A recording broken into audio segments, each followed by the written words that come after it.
Today we are recapping Woman of the Hour. This is based on a true crime story of the killer and rapist Rodney Alcala. To be respectful to the victims, we won't be making any jokes. 1977 in Wyoming, Sarah poses for the camera as Rodney Alcala continues to take photos of her. She cries as she talks about her ex-boyfriend, and Rodney assures her that it's okay. While she cries, Rodney keeps taking pictures of her. Then he starts attacking her. When Sarah realizes how dangerous he is, it's already too late. He strangles Sarah until she loses consciousness, and then he blows air into her mouth to bring her back. When she wakes up, he attacks her again. 1978 in Hollywood. Cheryl Bradshaw is trying her luck at an audition, hoping that it's finally her big break, but the casting directors aren't impressed.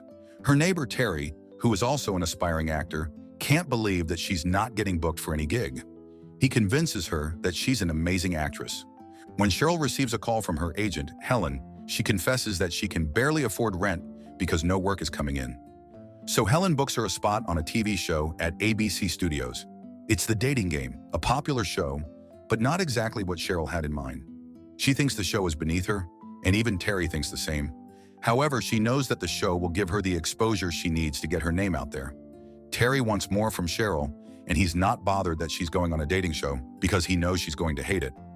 Cheryl flinches when Terry touches her, and she awkwardly tries to redeem herself. He wants more, and he's always been good to her. The next day, Cheryl wakes up naked beside Terry after drinking all night. 1979 in San Gabriel.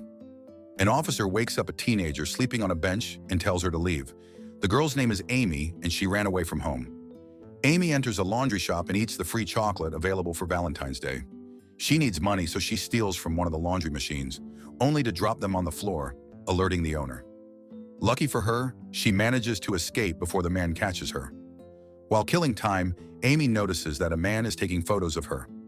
Rodney apologizes and says he wants to enter a photo contest and is hoping that Amy will agree to model for him. He compliments Amy and takes photos of her, saying she's gorgeous and will be perfect for his project. Amy feels comfortable with him very quickly, and she smiles as he takes the photos. Then, she agrees to go with him. Even though she's nervous, Cheryl heads to ABC Studios and is welcomed by Lisa, a friend of her agent.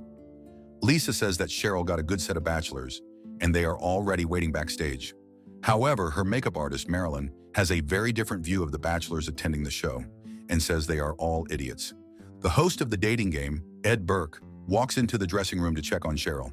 He tries to strike up a conversation, but Cheryl quickly realizes he's not really interested in getting to know her.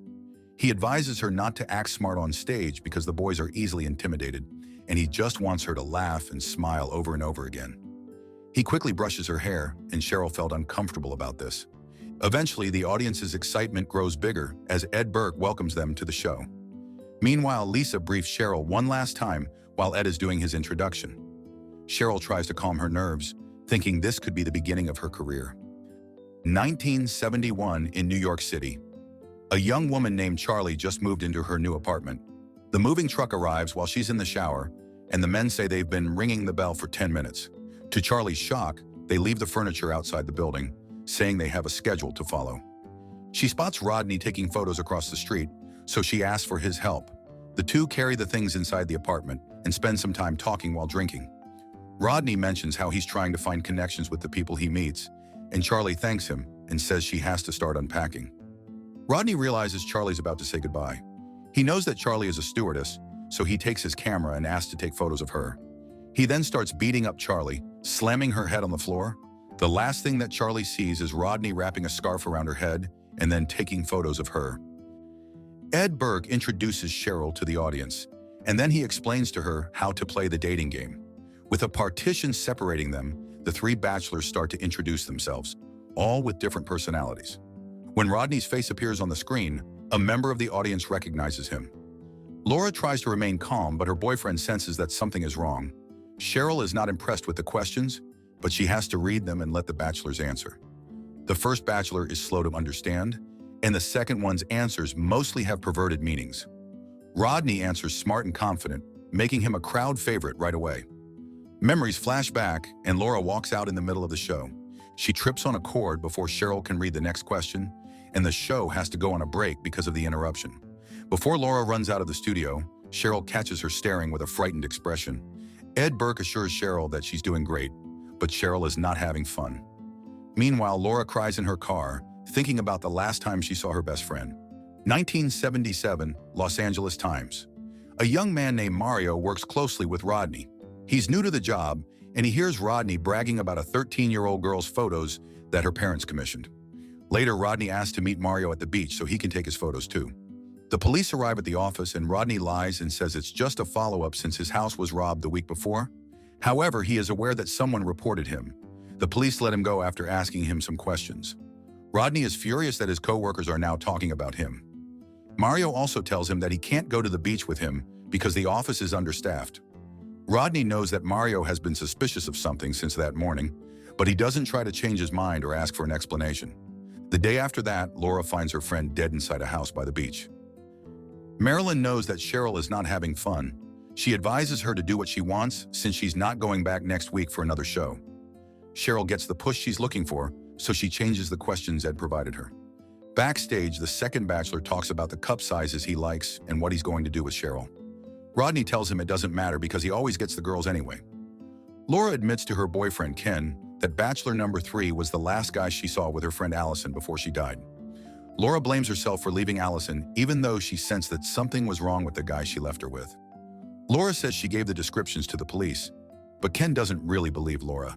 He thinks that if it's the same guy, the police must have cleared him. Laura gets angry and decides to deal with the situation herself. For the second round of the show, Cheryl changes all of the questions, making it harder for the bachelors to answer. The audience is laughing and having fun, but Ed Burke is pissed that Cheryl is steering the show in a different direction. Rodney continues to steal the spotlight by showing he respects women, and then throwing bachelor number 2 under the bus about how he only likes big boobs. Meanwhile, Laura sees a security personnel to report Rodney. She emphasizes she needs to talk to someone from the dating game because the guy that killed and raped her friend is up on the stage. So the security officer asks Laura to wait for the show's producer, George Elliott. Ed Burke is furious. After another round of questions, he tells Lisa he never wants to see Cheryl ever again. Bachelor number 2 confronts Rodney about what he did, so Rodney tells him they can talk about it some other time, and then suggests they exchange details. Instead of his address, Rodney hands over a photo of a woman, beaten and tied up. Then he laughs and says it's fake. When it's time to pick a winner, Cheryl chooses bachelor number 3. She says goodbye to the other 2, but bachelor number 2 warns her about Rodney before he says goodbye. Then, Ed Burke congratulates Cheryl and Rodney on their all-expense-paid trip to Carmel, California. Laura has grown tired of waiting, so she asks the janitor where she can find George Elliott. The janitor says he is George Elliott, and the security officer set her up. This part of the movie didn't actually happen, but Laura's experiences are very real when people speak out about rape. They're rarely believed, especially by men. Right after the show, Lisa rushes to get Cheryl out of the building. Out in the parking lot, Cheryl is surprised that Rodney is waiting for her. She says she tried looking for him in the studio. Before she can even say goodbye, Rodney asks to take her somewhere. Rodney asks Amy about her family, and the teenager doesn't hold back from answering his questions. He figures she's a runaway even before their trip ends. She even hands Rodney some chocolate because it's Valentine's Day. The sun is already setting when they reach the hill where Rodney wants to take the photos. Amy starts to pose for the camera, and she turns around and looks up just like Rodney asked her to. Then, Rodney takes the opportunity and attacks her from behind. Because it's already late, Rodney picks a simple restaurant to have dinner with Cheryl. He tries making a move at her, saying sweet things but failing terribly at it. Cheryl is very awkward during their date, but Rodney keeps trying to flirt with her. When Cheryl laughs at something he said, Rodney is evidently offended, and Cheryl tries to save the situation by saying she doesn't go on dates often, so she doesn't know what to say. When Rodney asks the waitress for more drinks, Cheryl signals her not to. So the waitress lies and says they are about to close. He doesn't want to let Cheryl go without getting her details, so he asks for her phone number. He says they have to talk about their trip to Carmel, so Cheryl writes down her number for him. Before he lets Cheryl walk away, he asks her to repeat the phone number she gave him, making sure that it's the correct one. When Cheryl can't say it, he realizes that that will be the last time he'll be talking to her. He mumbles under his breath, saying he'll bash her head in, and Cheryl realizes that she's in real danger. She turns her back and walks as fast as she can to her car, fully aware that Rodney is still following her. He catches her as she fumbles with the key, but luckily, more people are coming to the parking lot.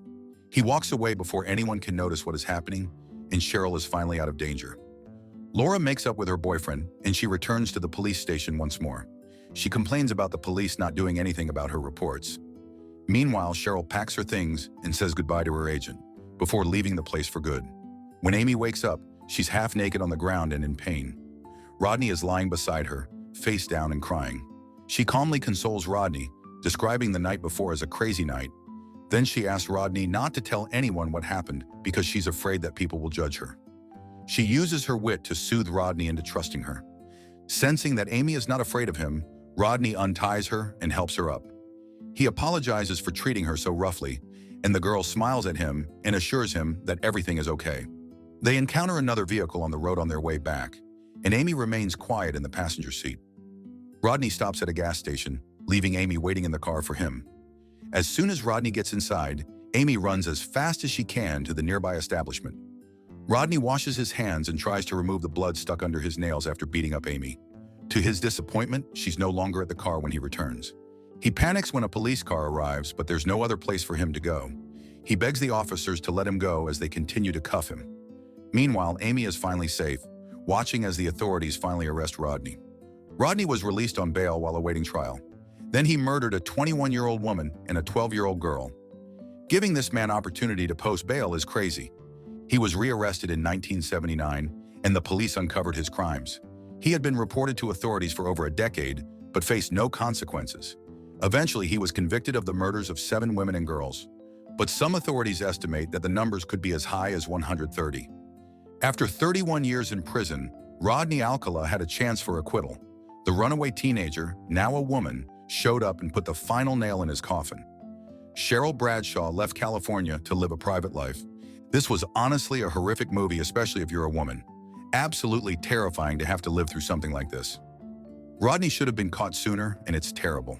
What did you guys think of Anna Kendrick's directorial debut? Subscribe to watch more videos like this. Turn on notifications. And leave a like, it really helps the channel out. Thank you for watching.